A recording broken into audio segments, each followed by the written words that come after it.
जगत सारा क्षणिक है और आत्मा एक नित्य है।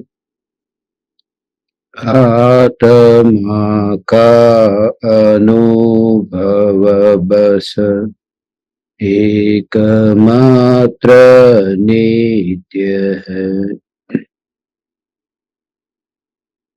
कहन राज को कर नमन, करो महान यह काज।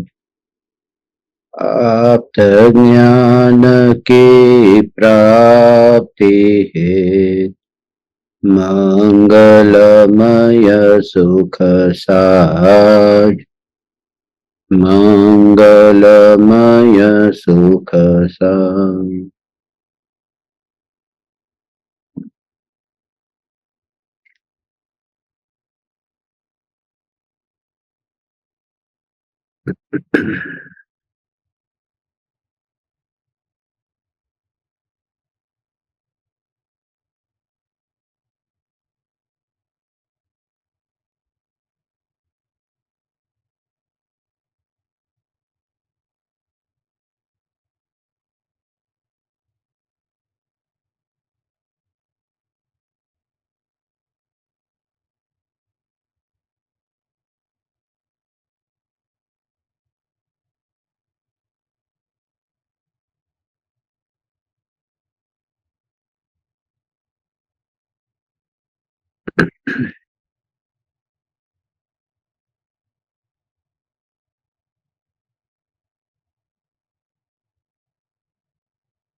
चैतन्य स्वभावी भगवान आत्मा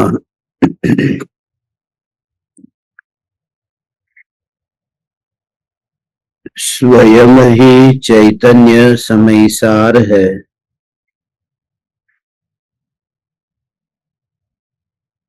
चैतन्य समयसार का प्रतिपादक ग्रंथाधिराज समयसार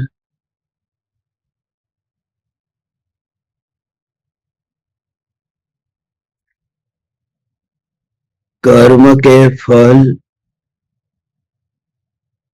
और जीव के स्वभाव के बीच भेद ज्ञान करने की कला सिखाता है।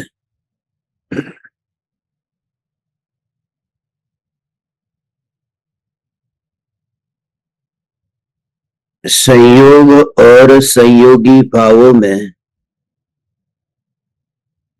जो भी कार्य होते हैं, उन सभी कार्यों को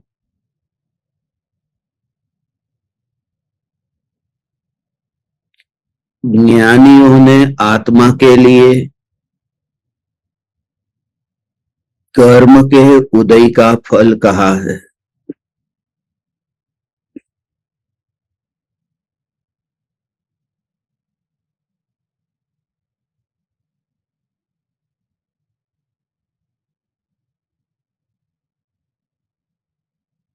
कर्म के उदय के फल को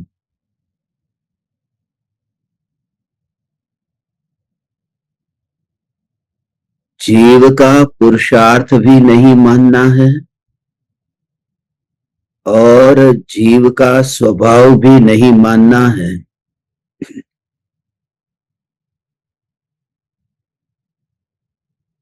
क्योंकि जीव का स्वभाव कर्म की प्रकृति के स्वभाव से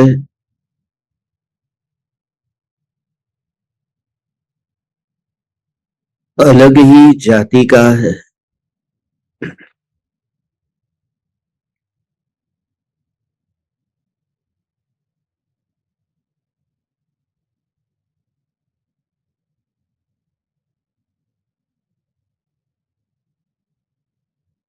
जीव का स्वभाव न मानना और जीव का पुरुषार्थ न मानना, इन दोनों में क्या अंतर है, इसे समझकर आज 315वीं गाथा पर हम चर्चा प्रारंभ करते हैं।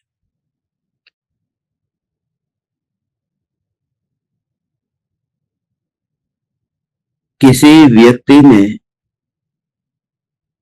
अपने जीवन में बहुत मेहनत की, जीवन में बहुत अनुभव और जीवन में बहुत ही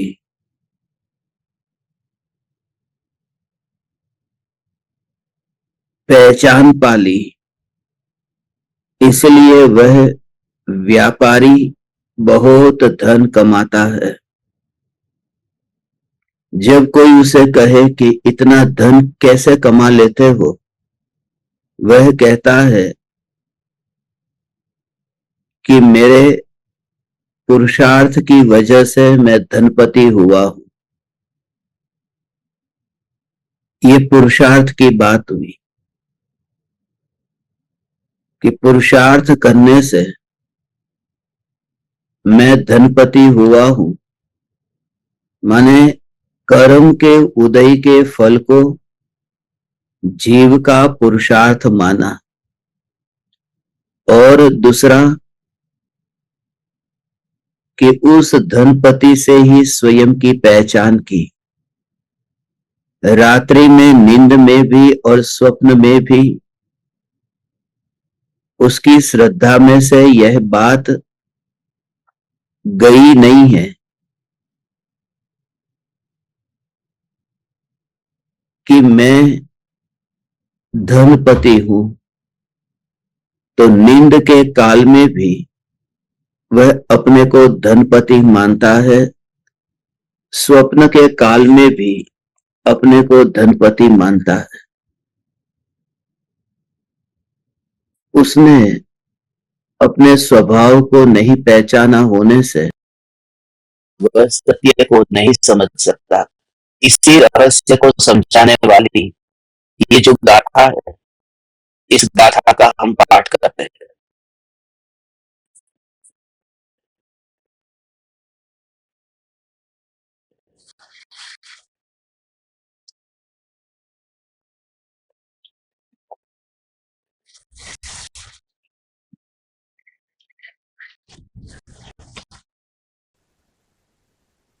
जब तक यह आत्मा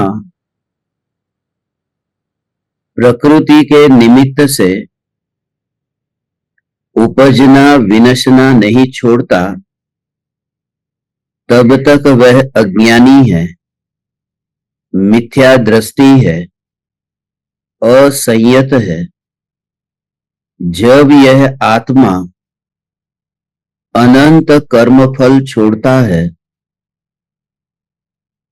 तब वह ज्ञायक है, ज्ञानी है।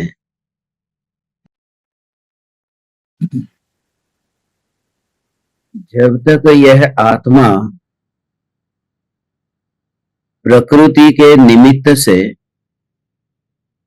उपजना विनशना नहीं छोड़ता, तब तक वह अज्ञानी है, मिथ्या दृष्टि है, असंयत है। जब यह आत्मा अनंत कर्मफल छोड़ता है,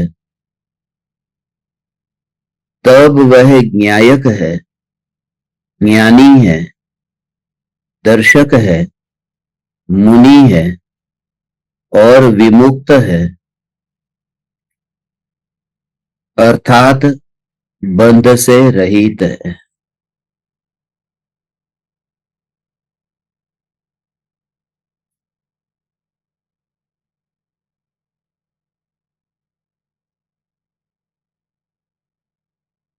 प्रकृति के निमित्त से उपजना विनशना नहीं छोड़ता, तब तक वह अज्ञानी है। इसके लिए कल राग और द्वेष के भाव का स्वरूप समझा था कि राग और द्वेष के भाव ये कर्म की प्रकृति का परिणाम है और उन भावों की उत्पत्ति में और व्यय में स्वयं का उत्पाद और व्यय मानना यह अज्ञान है, मिथ्या दर्शन है और असंयम है। वह जीव अज्ञानी है, मिथ्या दृष्टि है और असंयत है। फिर आज ज्ञानी की दशा बताई कि जब वह आत्मा अनंत कर्मफल छोड़ता है। अनंत कर्मफल छोड़ने का अर्थ क्या कि अनंत कर्मफल मेरा स्वभाव नहीं है और अनंत कर्मों का फल मेरा पुरुषार्थ नहीं है।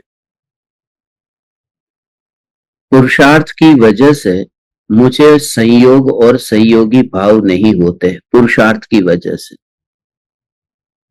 कि कोई कहे कि मैं सुबह, दोपहर, शाम और पूरे दिन पर शरीर की सेवा करती हूं, शरीर का ध्यान रखती हूं, पाउडर, मेकअप वगैरह लगाती हूं, इस वजह से मैं सुंदर हूं, बहुत मेहनत करती हूं। यह मान्यता कि उस समय उसके कर्म के उदय ऐसे है कि शरीर सुंदर है। अब जीवन भर मेकअप करने के बाद भी चमड़ी उतनी गोरी नहीं होगी जितनी यूरोप में, चीन में उन लोगों को जन्म से ही गोरी चमड़ी मिली। मगर यह मान्यता कि मैं इतनी मेहनत करके शरीर का ध्यान रखती हूं इसलिए सुंदर हूं, तो उसे कहते हैं कर्म के फल को जीव का पुरुषार्थ मान लिया कि ये मैंने बहुत मेहनत की है, बाह्य में, संयोग में, देह में, इस प्रकार से देह की सभी अवस्था में। अब तबीयत ठीक नहीं है और दवाई ले ली, शरीर ठीक हो गया कि मेहनत तो करनी ही पड़ती है। कुछ मेहनत किए बिना कुछ भी नहीं मिलता। पक्षी को भी इस कुदरत ने अनाज के दाने की पक्षी के लिए भी व्यवस्था कर दी है, मगर पक्षी को अनाज का दाना उसे घोंसले में थोड़ी मिलता है। उसके लिए पक्षी को भी कहीं ना कहीं जाना पड़ता है। माने कहीं ना कहीं हमारा जो कर्तृत्व का भाव है, कुछ करना पड़ता है, तब जाकर के बाह्य में संयोग प्राप्त होते हैं। और यहां ये कहते हैं कि उसमें कर्म के फल में 1% भी जीव का पुरुषार्थ काम में नहीं आता है। सब 100% उदय। बाहर के क्षेत्र में संयोग और संयोगी भावों में जीव का पुरुषार्थ रंच मात्र भी काम में नहीं आता। क्योंकि जो कुत्ता अमेरिका और यूरोप के देशों में जब गाड़ी में, आलीशान गाड़ी में वह यात्रा करता है, तो उस कुत्ते का 1% भी कोई पुरुषार्थ नहीं है कि जिसकी वजह से उसे ऐसा विला मिला, गाड़ी मिली। वह सब कुछ उसके पूर्वकृत कर्म के उदय का परिणाम। और उसका जो मालिक है, जो करोड़ों रुपए का मालिक है, अब वो गाड़ी चला रहा है, ये कुत्ता सेठ की कुट वहां पर सीट पर पीछे बैठा हुआ है। तो इससे कि ये मालिक है वो मजदूरी कर रहा है और कुत्ता है वह सेठ होकर के बैठा है, तो उसके लिए उसे उस भाव में कुछ भी नहीं करना पड़ा। और पूर्व भाव में भी किया था तो कोई आलीशान गाड़ी में घूमने के लक्ष्य से कुछ नहीं किया था। सहज रूप से कभी कोई ऐसा पुण्य बंधा होगा कि उस पुण्य के उदय में वर्तमान में उसे ये संयोग मिले हैं। और कभी कभी तो उस कुत्ते को क्या पड़ी है, उसमें उसके पुण्य का उदय क्या घटित करना। अब कुत्ते को क्या पड़ी है कि वो रोल्स रॉयस में जा रहा है या फिर अल्टो में जा रहा है, उसे क्या लेना देना कौन सी कंपनी की गाड़ी है। ये तो हमारी कल्पना है, ये तो हम अपनी कल्पना से कुत्ते के उदय को नापते हैं। वास्तव में तो सभी जीव अपने अपने उदय के अनुसार अनुकूलता और प्रतिकूलता को भोगते हैं। और आपने यह स्वयं ही अनुभव किया होगा कि कभी कभी इतनी मेहनत करने के बावजूद भी आप निष्फल होते हैं। कभी कुछ भी मेहनत नहीं की और आप सफल होते हैं, तो उससे वो कर्म के फल का परिणाम और जीव के भावों का जिस समय मैचिंग होता है, उस समय और कर्तृत्व बुद्धि दृढ़ होती है। इसका भाव समझ में आया? गुजराती में उसे कहते हैं कागड़ाનું બેસવું અને डालનું टूटવું।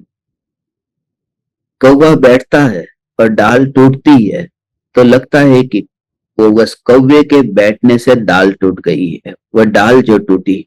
ऐसे ही वो जो कहते हैं कि कुत्ता गाड़ी के नीचे चलता है और कुत्ते को लगता है कि गाड़ी मैं चलाता हूं।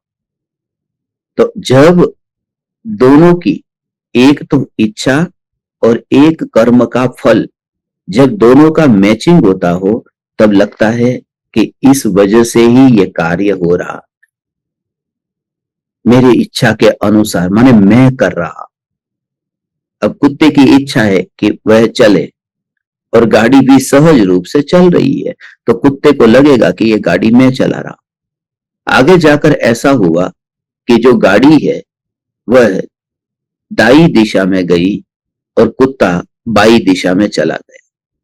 उसकी इच्छा अलग थी और गाड़ी का योग अलग था कि गाड़ी दाई दिशा में गई। उस समय कुत्ता चाहता तो है कि गाड़ी भी बाई दिशा में आए, मगर गाड़ी नहीं आई। तो उस समय कुत्ते को एहसास हुआ कि वास्तव में ये गाड़ी मेरे कारण नहीं चलती थी, क्योंकि अब तो मेरी इच्छा है, फिर अभी ये गाड़ी क्यों नहीं चल रही मेरी इच्छा के अनुसार। तो पहले भी जो चलती थी वो उसका योग था, सहज, मेरी इच्छा नहीं थी। और थोड़ी देर के लिए कुत्ता भौंक लेता है, चिल्लाता है, क्योंकि अपनी इच्छा के अनुसार नहीं हुआ। अज्ञानी की भी यही हालत है। जब पुण्य का उदय और जीव की इच्छा दोनों ही एक समय में मिलते हैं, तो लगता है कि मैं ही ये गाड़ी चलाता हूं। गाड़ी में फिर देह भी ले लेना, अपने बेटे बेटी का देह ले लेना, माता पिता का देह ले लेना, जहां जहां पर यह आत्मा की मान्यता है कि मैं इन सब का करता हूं। और जब इच्छा के विपरीत हो, नहीं चाहते हो कि हड्डी टूटे और फिर भी हड्डी टूटी, तब फिर कहा क्या करे, कोई पूर्व कर्म के उदय का फल था, भोगना तो पड़ता ही है, भोगना तो पड़ता ही है। तब दुकान पर जाकर के जो धन कमाता था, पसीना गिराता हुआ, वह जो धन कमाता था उस समय, कि क्या करे पूर्व का उदय है, ऐसा नहीं कहा था। उस समय तो कहा था कि मैंने बहुत मेहनत की। तो जहां अनुकूलता है, इच्छा के अनुरूप हुआ है, वहां तो मैंने किया, और जहां इच्छा के विपरीत हुआ है, वहां कर्म के उदय ने किया, मैं क्या करूं। तो इस प्रकार से अपने साथ में ही माया करने वाला मायाचारी जीव धार्मिक नहीं हो सकता। धार्मिक क्या, वह तो मनुष्य ही नहीं है, प्रामाणिक भी नहीं है। इसलिए यदि इस देह और देह के संयोग और फिर संयोगी भाव, उन सब को कर्म का फल मान करके अपनी पहचान नहीं मानना। और जैसे जैसे आप होश में आएंगे, स्वभाव की अनुभूति के निकट होकर आप जब जागरूक होते जाएंगे, तो देह की जो क्रिया है, उस क्रिया में आपको सहज ही उदय का परिणाम दिखाई देगी। बिल्कुल ही उदय का परिणाम आपको यह दिखाई देगा।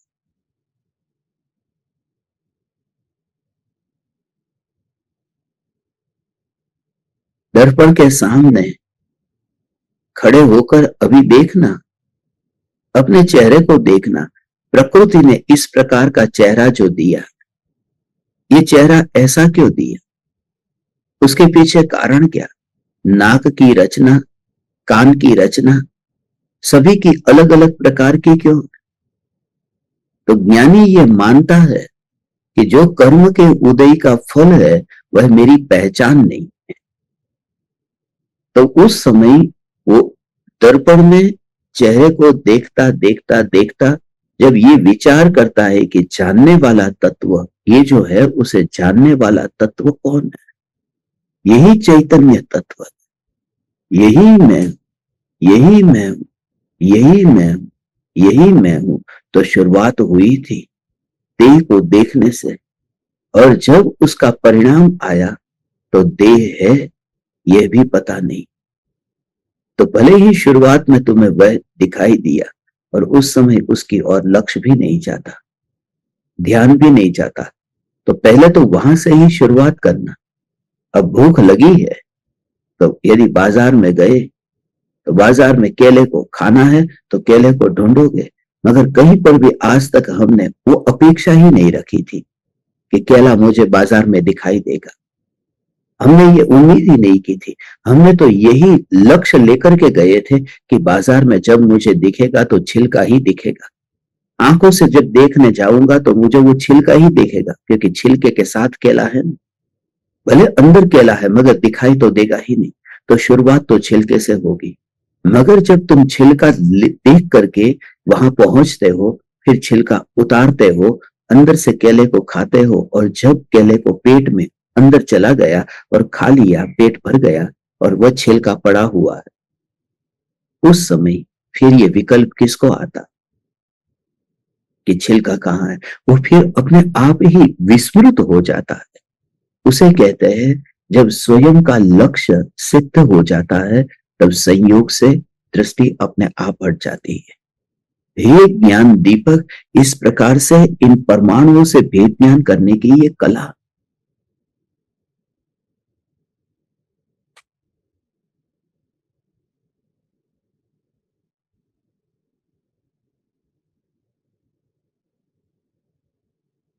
यह तुझमें ये ताकत है, ये शक्ति है, तो इसी का अभ्यास करेगा तो समझ में आएगा। हे चैतन्य चैतन्य चैतन्य चैतन्य चैतन्य चैतन्य परमात्मा। जब कोई जीव मुनि दीक्षा अंगीकार करता है, तब तो विचार कर कि वहां पर बेटे के, बाप के, भाई के, बहन के और सारे परिवार के कपड़े वहां पर पड़े हुए हैं, और खुद के कपड़े अलग कैटेगरी में, अलग जगह पर छोड़ करके वह नहीं जाता। घर में ही सब कुछ पड़ा हुआ, घर में ही कपड़े पड़े हैं, अपने कपड़े भी घर में पड़े हैं, और सारे घर वालों के कपड़े भी घर में पड़े हैं। मगर जब वो वस्त्र उतार करके जब निकलता है, तो सारे वस्त्रों के भेद से वह मुक्त हो गया कि अपने वस्त्र को तो थोड़ा दूर तक ले जाओ, अपने वस्त्र को थोड़ा अलग अलमारी में रख दो। सारे वस्त्रों को कैसे एक एक ढेर में माने उसमें विभाजन किए बिना वह वस्त्र उतार करके वन में कैसे चला गया। वैराग्य आता है तो उसकी जगह भी नहीं ढूंढता है कि कहां वस्त्र उतारा जाए। वह सिद्ध क्षेत्र में जंगल का इंतजार कौन करता है? या फिर तुम किसे कहोगे जंगल? कहां जंगल की मर्यादा क्या है फिर? कब वस्त्र उतारे, कहां उतारे? जब इतना वैराग्य से फल गिरे तो कब गिरे, सुबह, दोपहर, शाम, रात, कितने बजे, कब, उसका समय क्या? उसके लिए मुहूर्त निकालो। कुछ नहीं। यदि पक गया है तो गिर जाएगा। यदि वैराग्य इतना पक गया होगा तो फिर उसके लिए इंतजार नहीं होगा कि लाओ तुम चौघड़िया, लाओ लाओ फिर तुम मुहूर्त निकालो, और उसके बाद में फिर हे चैतन्य परमात्मा, यह जागृति प्रति समय बनी रहे। देह और देह के संयोग में कहीं पर भी संयोग और संयोगी भाव के होते हुए भी यह जागृति प्रति समय बनी रहे कि ये कर्म के उदय का परिणाम है, और कर्म के उदय का परिणाम, कर्म का फल जीव का स्वभाव नहीं है। कर्म का फल जीव का स्वभाव नहीं है। जीव का स्वभाव मात्र जानना, देखना है, और कर्म का स्वभाव ये सब संयोग और संयोगी भावों को देना है। तो लाख कोशिश करने पर भी संयोग और संयोगी भावों को रोका नहीं जा सकता। वह मिलेगा ही मिलेगा। कोशिश करने से संयोग और संयोगी भावों से बचा नहीं जा सकता, मगर आत्म जागृति और पुरुषार्थ के बल से, स्वरूप के जोर से इतना हो सकता है कि मैं ध्रुव चैतन्य तत्व हूं। इस चैतन्य तत्व की जागृति के बल पर हम संयोग के होते हुए भी, संयोगी भाव के होते हुए भी स्वभाव की अनुभूति को उपलब्ध हो सकते हैं।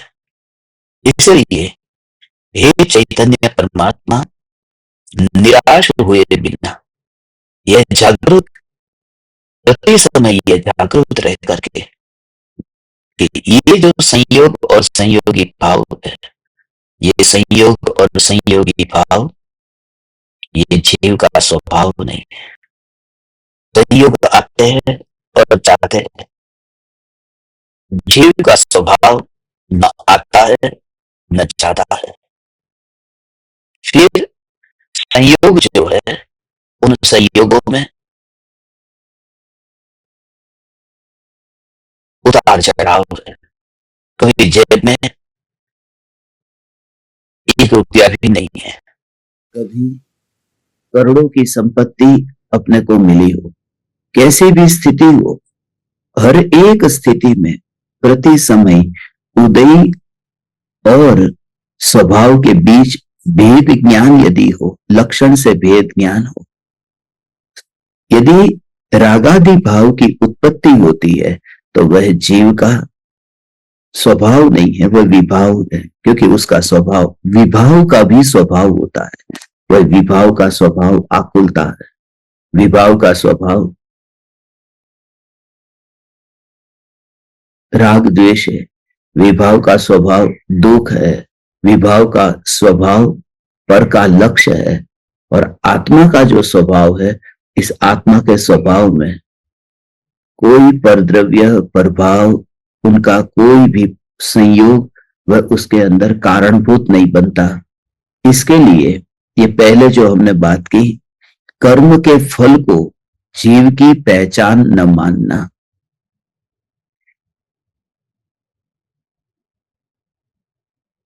तो सारे संयोग में और संयोगी भावों में जीव की पहचान न मानना।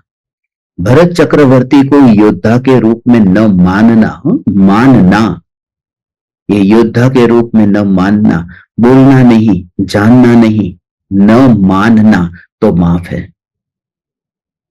तुम व्यापार करो, गृहस्थी चलाओ, पाप करो, आरंभ, समारंभ, परिग्रह सब इकट्ठा करते रहो और पाप के कीचड़ में फंसे रहो, और फिर तुम ये कहो कि मैं क्या करूं, उदय का परिणाम, ये तो कर्म के फल का परिणाम है।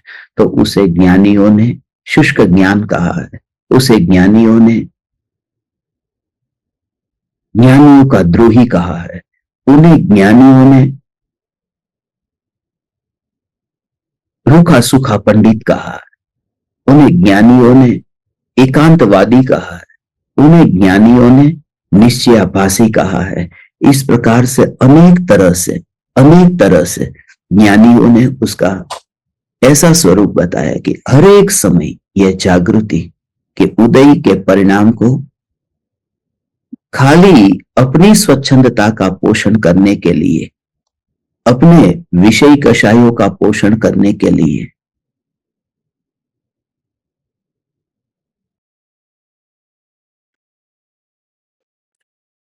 स्वच्छंदी होकर के जो प्रवर्तता है, वह नियम से भटकता है। देखो यहाँ पर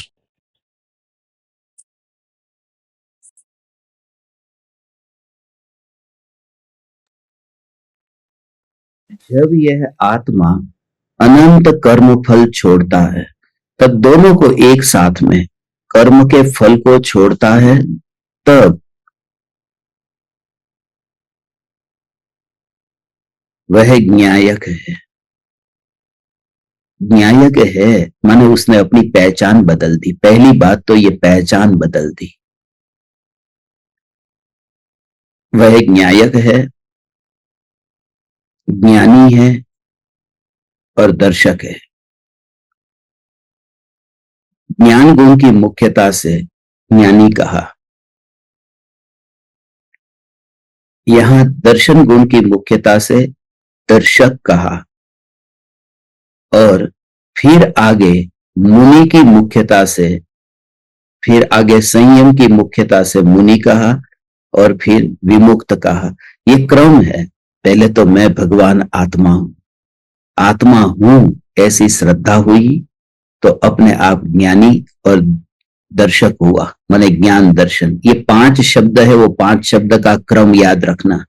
पहले तो न्यायक, वो न्यायक कहते ही त्रिकाल, त्रिकाल भगवान आत्मा जो स्वभाव है उनकी बात है, उनको ज्ञानी कहा। और दूसरा, ज्ञानी और दर्शक अलग से इसलिए कहा क्योंकि ज्ञानी और दर्शक में ज्ञान की मुख्यता से ज्ञानी कहा तो दर्शन की मुख्यता से दर्शक कहा। अपन कहते हैं ना, मैं ज्ञानानंद स्वभावी हूं, मैं ज्ञानानंद स्वभावी हूं।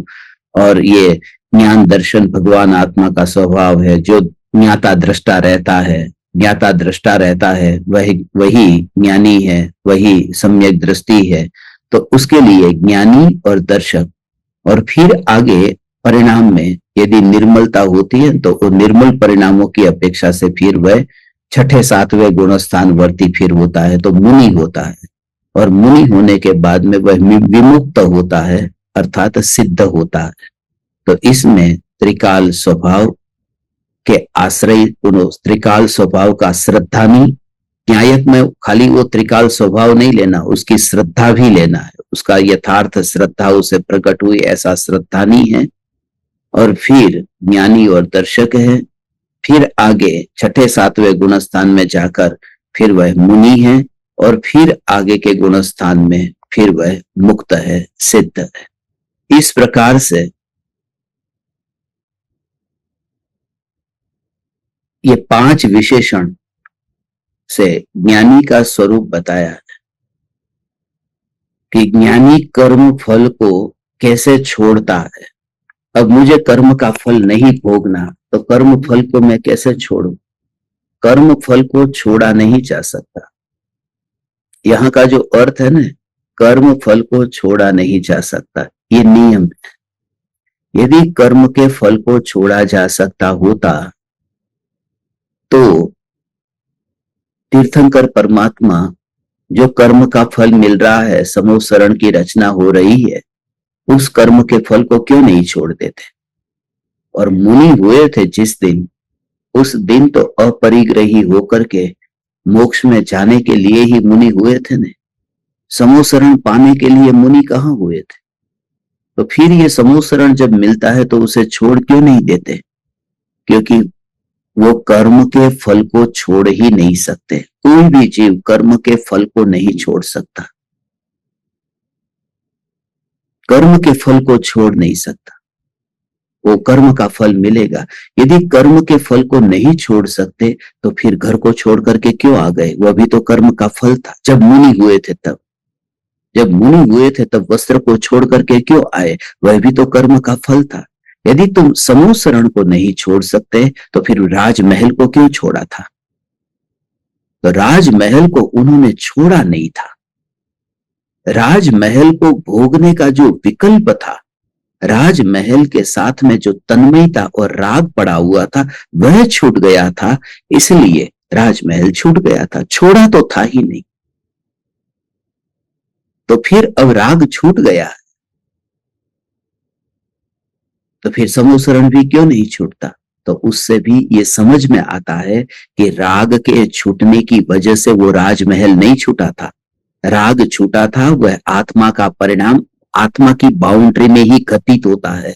और वह उदय भी उतना ही था पुण्य का कि राजमहल में रहने जितना, अधिक पुण्य भी नहीं था। मगर वो ऐसा है, काग का बैठना, कौवे का बैठना और डाल का टूटना। वो उस समय तक पुण्य का उदय भी था और उस समय घर से निकल गए तो अज्ञानी को लगता है कि देखो ये कर्म, ये उन्होंने पुरुषार्थ करके ये घर को छोड़ा, पुरुषार्थ करके घर को छोड़ दिया। इतने सारे वस्त्र को क्यों छोड़ दिया? क्योंकि अंदर में दृढ़ता थी। अभी तो मुनि है ना, समूह शरण चलो नहीं छोड़ सकते, समूह शरण को नहीं छोड़ सकते, मगर वस्त्र को तो छोड़ दिया था ना। वो पुरुषार्थ करके नहीं, वह भी उदय ही था जिसकी वजह से घर छूट गया। क्योंकि कभी कभी साधु को कोई कंबल ला करके ओढ़ा देता है, तो उनकी इच्छा तो थी नहीं, फिर भी ओढ़ा दिया ने। तो कर्म का उदय ऐसा होगा तो कंबल भी ओढ़ने में वहां पर आ जाएगा। और कंबल की बात तो दूर, यदि उदय ऐसा होगा तो कोई सांप भी ओढ़ा देगा। सैनिक राजा ने नहीं ओढ़ा दिया सांप। तो जब कर्म का उदय ऐसा होगा तो अपने आप तुम जंगल में राजमहल छोड़ के गए, कपड़े उतार करके गए और सांप ओढ़ना पड़ा, कंबल नहीं ओढ़ा। कंबल तो छोड़ दिया था महल में, मगर अब सांप को ओढ़ना पड़ा। क्योंकि उससे समझ में आता है कि उदय के अनुसार ही बाहर के संयोग है। जीव सिर्फ अपने भावों का करता है, जीव का कांटेक्ट सिर्फ अपनी बाउंड्री तक ही है, बाउंड्री के बाहर कहीं पर भी नहीं है।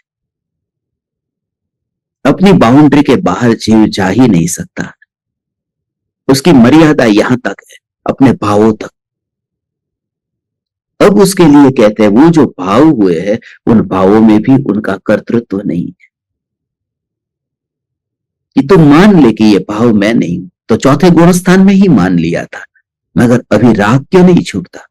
चौथे गुणस्थान में मान लिया था कि राग मेरा स्वरूप नहीं है, फिर राग नहीं छूटा, फिर भी नहीं छूटा। सम्यक दृष्टि देव स्वर्ग में है तो वो मानते नहीं है कि राग मेरा नहीं है। राग आ गया, छूटा हुआ राग फिर पैदा हो गया। जब 3 पांडव मोक्ष में गए, उनका पुरुषार्थ का बल इतना था, मगर 2 पांडव सहदेव और नकुल वे मोक्ष में नहीं गए और सर्वार्थ सिद्धि में देव बने। तो जब वे सर्वार्थ सिद्धि में देव बनते हैं तो उनका तो पतन हुआ ना। छठे 7वें गुणस्थान में झूल रहे थे और अब चौथे गुणस्थान में चले गए, क्योंकि स्वर्ग में चौथे से ऊपर का गुणस्थान ही नहीं होता। वहां पर देव गति में वहां अनुत्तरवासी देव हुए, एकावतारी हुए। एकावतारी भले हुए मगर वर्तमान में तो जो वितरागी थे उसमें से तो रागी हो गए ने। जो छठे 7वें में झूलते थे उसमें से चौथे में तो आ गए ने, मगर वो राग को अपना मानते नहीं है। नहीं मानते हैं फिर भी राग हो रहा है ना, नहीं मानते हैं। क्षायिक सम्यक दृष्टि है ना, राग को अपना नहीं मानते फिर भी राग छूटता नहीं है। तो जब कर्म का फल मिलता हो तो राग आएगा, कर्म का फल मिलता होगा तो घर भी मिलेगा। कर्म का फल, मगर ये अधिकार सिर्फ उन्हें है जिन्होंने अपने चैतन्य स्वभाव को देख लिया है और उन्हें अब दूर देखते हैं। इसलिए ज्ञानी के लिए बस एक ही वाक्य में यदि कहा जाए तो विचरे उदय प्रयोग। बस ज्ञानी उदय अनुसार विचरण कर सकते हैं, अज्ञानी स्वच्छंदी होकर के प्रवर्तता है। दोनों में क्या अंतर है? वर्ते मोहा वेशमा ये शुष्क ज्ञानी, इन विचरे उदय प्रयोग ये सम्यक दृष्टि, सदगुरु लक्षण योग। देखो ना, दोनों में कितना बड़ा अंतर है। विचरे उदय प्रयोग और वर्ते मोहावेशमा, दोनों में अंतर समझ में आया? कि तुम्हें पार्टी में जाना है, शादी में जाना है और तुम 2 घंटे से दर्पण के सामने खड़े हो।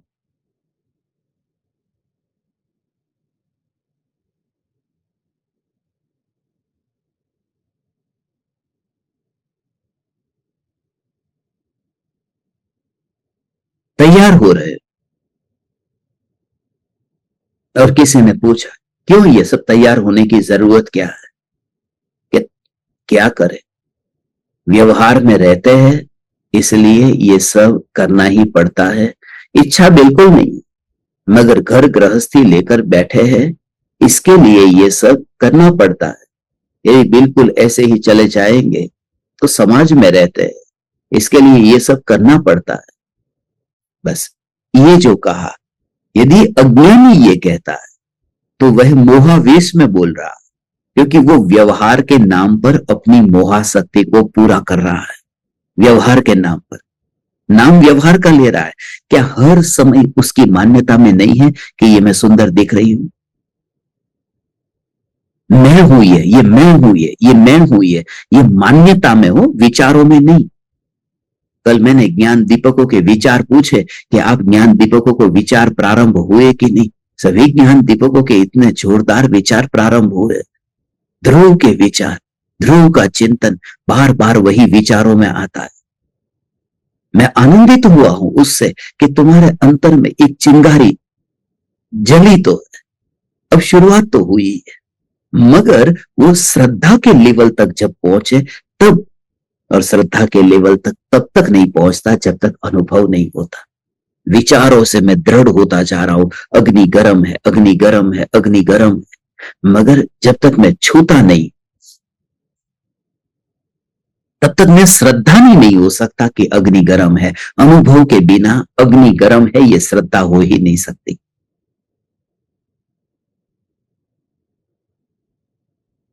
और एक बार विचार तो शुरू हुआ है तो उस समय विस्मृति नहीं होगी, विकल्प के काल में फिर सब घटित होगा। उस समय की बात नहीं कर रहा हूं, ध्यान से समझना, उस समय की बात नहीं कर रहा हूं जब तू अग्नि को छूता है, मगर फिर तुझे याद आएगा वह आदमी जिस आदमी ने तुझे अग्नि के बारे में बताया था। फिर सहज रूप से तेरी उस आदमी के प्रति भी श्रद्धा दृढ़ होगी। तूने कहीं किताब में पढ़ा था कि अग्नि गर्म है, उस किताब के प्रति तेरी श्रद्धा अब दृढ़ हुई दृढ़, क्योंकि जैसा अनुभव तुझे हुआ ऐसा तो तूने पढ़ा था वह किताब भी। इसलिए गुरु की श्रद्धा, शास्त्र की श्रद्धा उसी समय होती है जिस समय अनुभूति होती है। क्योंकि अनुभव के प्रमाण से तुमने ये माना कि सचमुच सदगुरु जो मुझे बता रहे थे बरसों से आत्मा का स्वरूप यही है, ये अनुभव से ये श्रद्धा में दृढ़ हुआ। हे चैतन्य परमात्मा, एक भव, बस एक भव, मैं तुझसे ज्यादा नहीं मांगता, एक भव खाली तू सर्वस्व समर्पण करके एकमात्र चैतन्य का लक्ष्य लेकर के आ, और कुछ भी नहीं, एकमात्र चैतन्य का लक्ष्य लेकर के।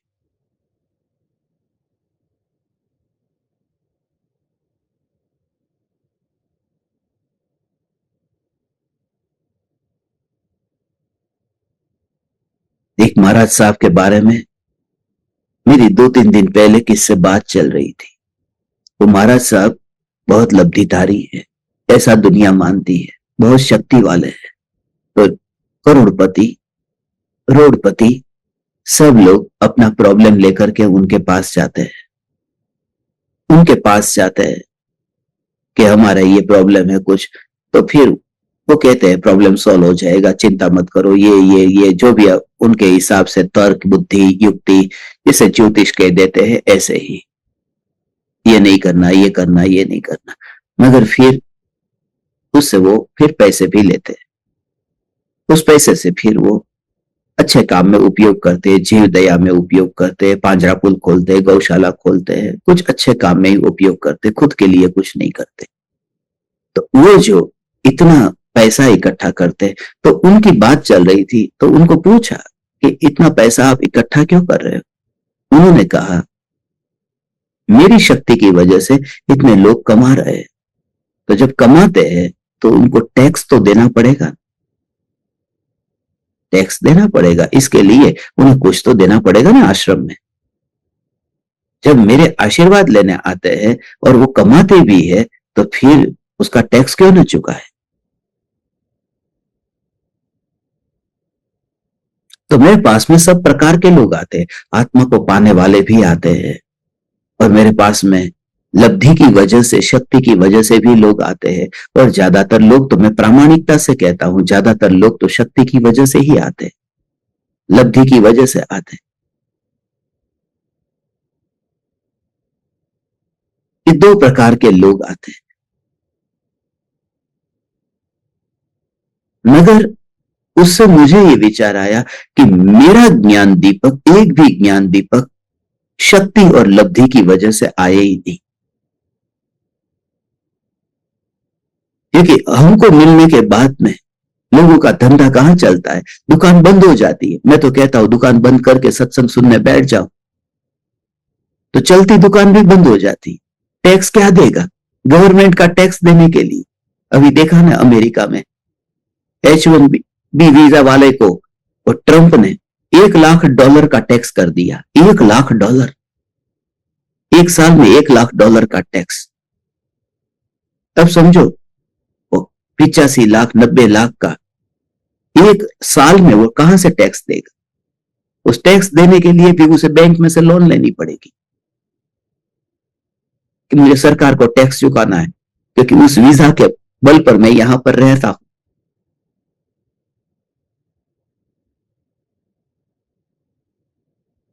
मैं चाहता हूं एक भी ज्ञान दीपक न लब्धि न शक्ति न बाहर के लोभ की वजह से यहां बैठे। मेरे पास में सभी प्रकार के लोग नहीं आते, मेरे पास में एक ही प्रकार के लोग आते हैं, आत्मार्थ, एकमात्र चैतन्य की अनुभूति। और जो यदि कोई आता भी है तो मेहरबानी करके ना आए, कहीं और दरवाजा खटखटाए, क्योंकि मैं तो गारंटी देता हूं यहां आओगे तो पैसा बढ़ेगा नहीं, पैसा कम होगा। बोलो बैठने को तैयार हूं? जो भी तिजोरी में वह भी खाली हो जाएगा। बोलो बैठने को तैयार हूं? पहले से ही कह रहा हूं। और कोई इतना प्रामाणिकता से कहता है और फिर भी तुम लोग सुबह सुबह बैठ जाते हो। यदि 7:42 कहूं तो 7:42 पर, 7:12 कहूं तो 7:12 पर। धन लुटाने के लिए बैठ जाते हो। नहीं, तुम दीवाने हुए हो चैतन्य के। तुम्हारे अंतर में कहीं एक नाद उठा है, वह नाद इतना मौन है, मगर वह नाद तू जानता है और मैं जानता हूं, और अनंत केवली जानते हैं। यहां पर दो ही जानते हैं, you and I, you and I, you and I, और छोड़ बाकी सबको एक और। लेकिन उस समय क्या होता है, उस समय दीवानगी क्या होती है, उस समय की मस्तानी क्या होती है, बस। इसलिए तो तुम लोग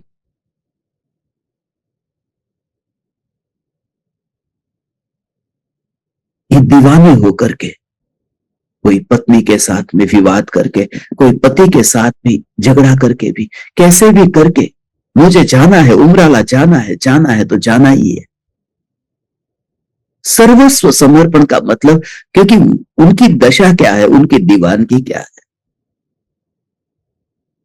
हाँ, मुझे पार्टी में न ले जाओगे चलेगा, मुझे कश्मीर न ले जाओगे घुमाने के लिए चलेगा, मगर मुझे ये सत्संग से वंचित मत करो। मैं आपके हाथ जोड़ती हूँ, सब कुछ आप जो कहेंगे वो करने को मैं तैयार हूं, जो कहेंगे, सिर्फ मुझे सत्संग से वंचित मत करना। जब कोई स्त्री इतनी दीवानी होकर पति के सामने हाथ जोड़ देती है तो उसके भीतर में उस संसार के सुख की अभिलाषा रंज मात्र नहीं होती। जब वो जाती है गुरु के पास तो एक आत्मार्थ लेकर जाती है। ऐसे ही पुरुष जब स्त्री के सामने झुकता है तो विषयों के लिए तो बहुत बार झुका था, वरना पुरुष का अहंकार स्त्री के सामने कैसे झुकने देगा।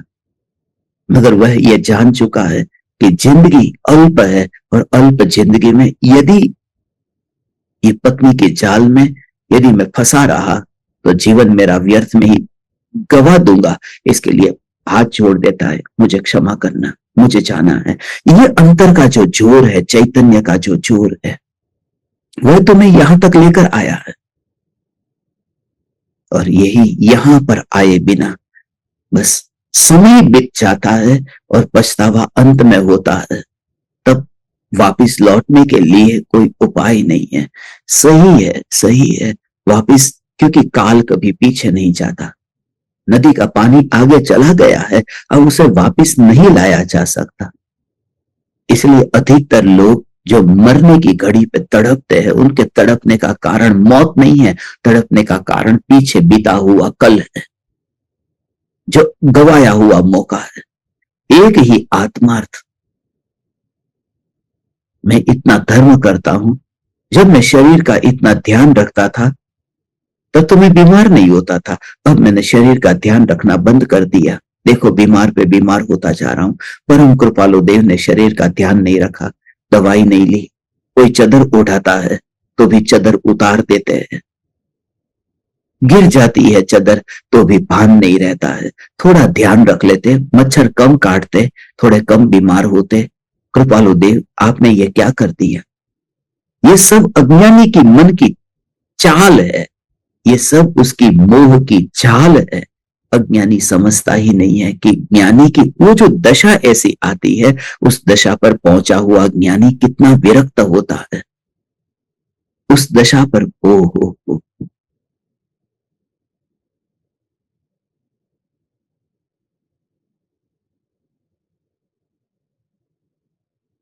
अज्ञानी समझ नहीं पाता कि उस दशा तक पहुंचा हुआ जीव, हे चैतन्य परमात्मा, कर्म के फल को आत्मा के पुरुषार्थ और आत्म जागृति के साथ में जोड़ना ही नहीं। क्योंकि जब मैं महल में रहता था उस समय तो कोई कांटे कंकड़ पैर में नहीं चुभे थे, और मुनि होने के बाद महाव्रत का पालन करने वाले को कांटे कंकड़ पैर में चुभते हैं, और जो 5 पाप भरपूर करे उसके पैर में मखमल जैसे मुलायम गलीचे पर, वहां पर उनका पैर पड़ता है, तो पापी मखमल पर रहता है, और ये मुनिराज खटमल के साथ रहते हैं। इतना क्यों? ऐसा क्यों? बस ये उदय का परिणाम है। मगर अंदर में कौन सुख भोगता है और दुख भोगता है, ये देखो ने। क्यों ये सब? कौन सुख भोगता है, कौन दुख भोगता है, ये विचार ही नहीं आता। अज्ञानी ये सोच ही नहीं सकता, उसकी कल्पना से परे है। ये जो चैतन्य चैतन्य चैतन्य चैतन्य चैतन्य का जो जोर है, हे ज्ञान दीपक, प्रति समय यह जागृति बनी रहे, जागृति ये बनी रहे कि बाहर में प्राप्त होने वाला कोई भी संयोग और संयोगी भाव, कोई भी जीव, कोई भी जीव बस सुख को पाना चाहता है, और कर्म का फल सुख नहीं देता है, संयोग और संयोगी भाव देता है, और स्वभाव की अनुभूति से सुख है। कल मेरा एक लेक्चर हो रहा था, वो लेक्चर जो था कल यूनिवर्सिटी में, उसमें मुझे किसी लड़की ने सवाल पूछा कि आप डॉक्टर नहीं बने, इंजीनियर नहीं बने। वो इतनी इतनी भाव विभोर हो गई थी, मुस्लिम थे, और जिस तरह से वो बैठे थे और परमात्मा की बात जो पूछ रहे थे कि कैसे भेद ज्ञान हो शरीर से, यदि तुम वो देखो तो तुम खुद पागल हो जाओगे। देखो ये इसका सैंपल मैं आपको दिखाता हूं कि जिस तरह से वो लोग बैठे हैं यूनिवर्सिटी में, अब तुम पागल हो जाओगे, तुम कहोगे कि ये क्या, कि ऐसे लोग वो क्या समझते हैं चैतन्य परमात्मा की बात। वो जो पूरा लेक्चर जब तुम सुनोगे तो तुम्हें समझ में आएगा कि जगत में प्रत्येक आत्मा परमात्मा है। एक उसमें से एक लड़के ने मुझे जो सवाल पूछा है, उसका वीडियो, पूरा प्रवचन का वीडियो मैं चाहता हूं मैं आपको भेजूं।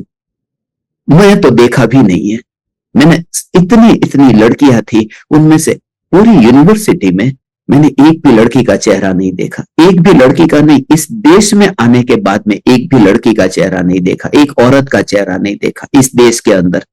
पिछले 4 दिन में एक भी स्त्री का चेहरा नहीं देखा, क्योंकि सबका चेहरा ढका हुआ ही रहता है, एक सेकंड भी वो चेहरा खोल नहीं सकते।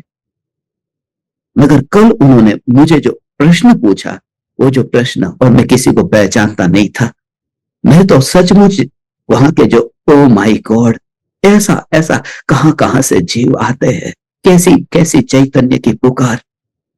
उनको ओ हो मुस्लिम नहीं तो 3 लोग का नाथ परमात्मा, मैं परमात्मा, मैं परमात्मा, मैं कैसे परमात्मा? हम तो मांस खाते हैं, हम तो ये करते हैं, हम तो पाप करते हैं, हम तो झूठ बोलते हैं, हम तो चोरी करते हैं, और फिर परमात्मा? हाँ, तुम परमात्मा हो, तुम परमात्मा हो। तुम समझे ने? यदि भाग्य में हो ने तो सिया हो या सुन्नी हो, उनको किसी को भी, ये सब सिया सुन्नी सब प्रकार के मुस्लिम यहां पर बैठे हैं, उनमें से कुछ सूफी भी है, सूफी, और उनकी उनकी शंका को तुम देखो न, तो मुझे उन्होंने पूछा कि आप डॉक्टर नहीं बने, इंजीनियर नहीं बने, और आप फिलोसोफर क्यों बने? मैंने कहा कोई डॉक्टर बनता है किसके लिए बनता है? सुखी होने के लिए नहीं। मगर ऐसे बहुत से डॉक्टर है, डॉक्टर होने के बाद में भी दुखी रहते। कोई इंजीनियर बनता है सुखी होने के लिए, कोई कॉमर्स में जाता है बिजनेसमैन होने के लिए, इतना धन कमाता है मगर दुखी का दुखी ही रहता है। कहीं ना कहीं कोई ना कोई कुछ भी बनना चाहता है सुखी होने के लिए, मगर सुखी हो नहीं पाता।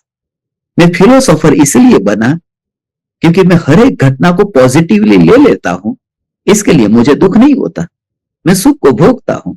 तो जो सुखी होने का जो हमारा पर्पस था वो फिलोसोफर होकर के सॉल्व हो जाता है। उनको ये नहीं बताया कि सम्यक दर्शन पाकर के सॉल्व हो जाता है, शुरुआत है। उनको ये बताया कि फिलोसोफर यदि हो जाओ तो आपको हर एक घटना में पॉजिटिव आप विचार कर सकते हो। उनको इतना सेटिस्फेक्शन हुआ कि सचमुच। अपने प्रोफेसर को पूछा क्या अब हम अपनी लाइन को चेंज कर सकते हैं, हम प्रोफेसर बन सकते हैं? प्रोफेसर तो तुम फिलोसोफर बन सकते हैं, फिलोसोफर तुम बन सको या नहीं बन सको मुझे नहीं पता, मगर तुम सम्यक दृष्टि जरूर बन सकते हो। मैंने उनको यही बात बताई। अब ओले कैसे पहचाने कि किसी ने पा लिया, ऐसा पॉजिटिव व्यू पॉइंट किसी ने पा लिया। मैंने कहा तुम्हारा चेहरा मुझे कैसे दिखेगा? यदि तुमने बुर्खा पहना है तो बुर्खे के साथ में चेहरा नहीं दिखाई दे सकता, ऐसे ही देह के साथ में सम्यक दृष्टि नहीं दिखाई दे सकता। देह को अलग करके देखो तो सम्यक दृष्टि की पहचान होगी। देह को अलग करके देखो, बुर्खे को हटाओ तो चेहरा दिखता है, देह को हटाओ तो सम्यक दृष्टि असली रूप दिखता है। हे ज्ञान दीपक, तू जैन कुल में पैदा हुआ, तू जैन कुल में पैदा हुआ, तुझे इतना उत्तम योग मिला। तू देख न, तू देख, यहां पर देख जिनका योग है वह जिनवाणी मां आत्मसिद्धि शास्त्र का पाठ अब वो करेंगे। यहां आत्मसिद्धि शास्त्र का पाठ होगा, यहां आत्मसिद्धि शास्त्र का पाठ होगा। जो दीवाने लोग, मुझे तो इतना ही पता है, परम कृपालु देव ने कहा है इस पृथ्वी पर ऐसे जीव है, मेरा हृदय जलता है जब कोई इस वितरागी वाणी को पाकर के भी कोई दुकान पर बैठा है सत्संग के समय, कोई विषय के भोगों में बैठा है। हे ज्ञान दीपक, क्षमा करना, मैं सत्य बोलता हूं, अक्सर मैं सत्य बोलता हूं, इसलिए लोग कहते हैं बदतमीज है ये, इसे बोलने का भान नहीं है, क्योंकि मैं सत्य कहता हूं। आज सुबह प्रति समय बस तुम जागो, मैंने तुम्हें सुबह सुबह जल्दी बुला लिया, मुझे क्षमा करना। आधा घंटा पहले मैंने तुम्हें बुला लिया। आधे लोगों ने तो ये सोचा भी नहीं होगा कि आधा घंटा पहले बुलाया है, इसलिए देखो लोग लेट आए, वो टाइम से एक हिसाब से आए, उनको ये पता भी नहीं था कि 7:42 का टाइम है, तो बस 7:42 मैसेज आ गया है। मेरे मैसेज पर भरोसा मत करना, सूक्ष्मता से गहराई से पढ़ना। जो मैं संदेश देता हूं उसे ऊपर से मत पढ़ लेना, सूक्ष्म दृष्टि से उसे पढ़ना, कुछ और अर्थ भी निकल सकता है।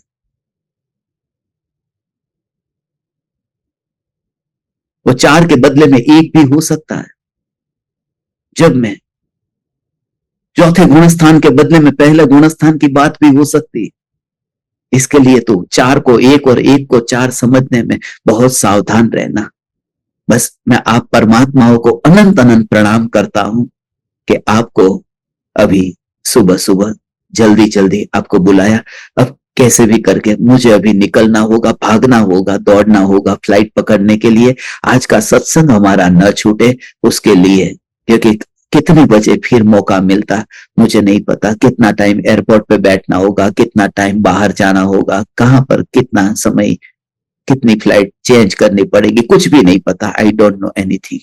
बस सिर्फ इतना कि ज्ञान दीपकों को मिले बिना चैतन्य की पुकार किए बिना जब एक मुस्लिम ने भी जाने से पहले अगला क्लास उन्होंने कैंसिल कर दिया, यूनिवर्सिटी के अगले क्लास जितने हैं वो कैंसिल करके वहां के प्रिंसिपल, प्रोफेसर, वहां के डीन, उन सब ने कहा अब कोई क्लास नहीं होगा, एक ही होगा।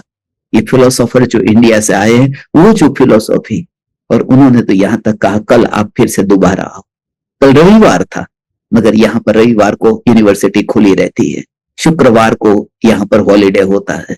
इसके लिए रविवार के दिन जहां सारे लोग आराम कर रहे हैं इंडिया में, वहां पर ये मुस्लिम नहीं, दुनिया के हिसाब से मुस्लिम, ये तीन लोग के नाथ परमात्मा चैतन्य की पुकार सुनते हैं। आप परमात्माओं को अनंत अनंत प्रणाम करता हूं, अनंत अनंत प्रणाम करता हूं, अनंत अनंत प्रणाम करता हूं। चैतन्य समय सार, चैतन्य समय सार, चैतन्य समय सार।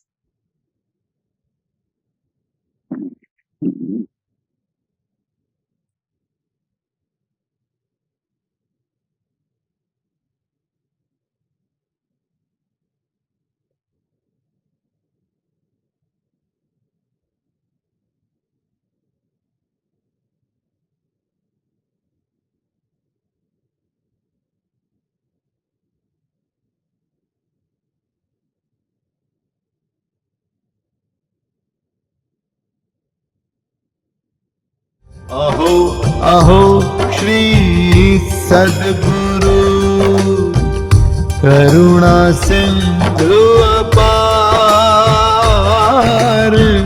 इस पामर पर प्रभु किया अहो अहो उपकार, अहो अहो उपकार। देह सहित जिनकी दशा वरते देहातीत, उन ज्ञानी के चरण में हो वंदन अगणित, हो वंदन अगणित, हो वंदन अगणित।